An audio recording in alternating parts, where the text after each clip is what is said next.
Have you ever watched a hamster on a wheel running, and getting nowhere? Or have you ever watched a dog chase its tail around and around it goes, but it never gets it? I wonder if it ever dawns on them that no matter how many times they take the same approach, their result will be exactly the same.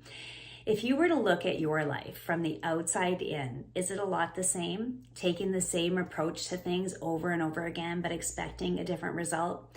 Today, we're going to explore interrupting that pattern, because to experience something different, you need to do something different. We are talking decisions, and we have been for days, and we will continue in the coming days. In order to make positive changes, you need to give yourself a moment to assess what's working, what isn't, and interrupt the pattern so that you don't become like a hamster on a wheel or a dog chasing its tail. For things to change, you have to change. And that begins with new decisions. New decisions about how you respond to events to create your own outcome. Remember this? Even when something happens that's really challenging for you, you can ask yourself, who do I want to be in this situation? And then change your response and respond versus react. And it will help you feel good about who you are, and you will get a different outcome. The best example that I have of this is actually really quite personal. I was navigating a challenging divorce where things had to be settled and defined through court. It's a long process. Anybody who's been through it knows how it goes. And it was going back and forth between the lawyers before it goes to the judge.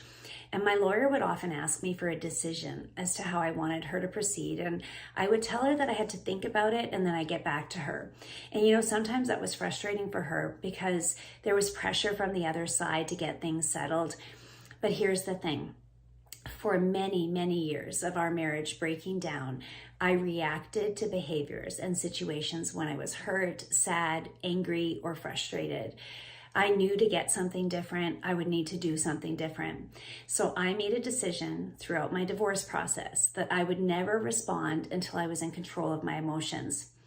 Then I wouldn't regret it like I did in the past when I would say or do things when I wasn't in a powerful state.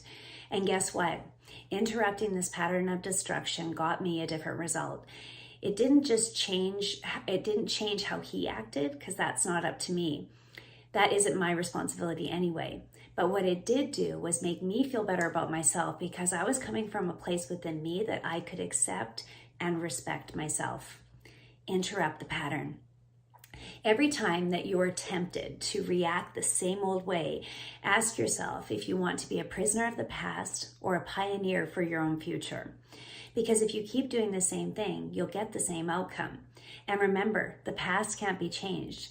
But if you aren't happy with a previous choice, you can always choose again.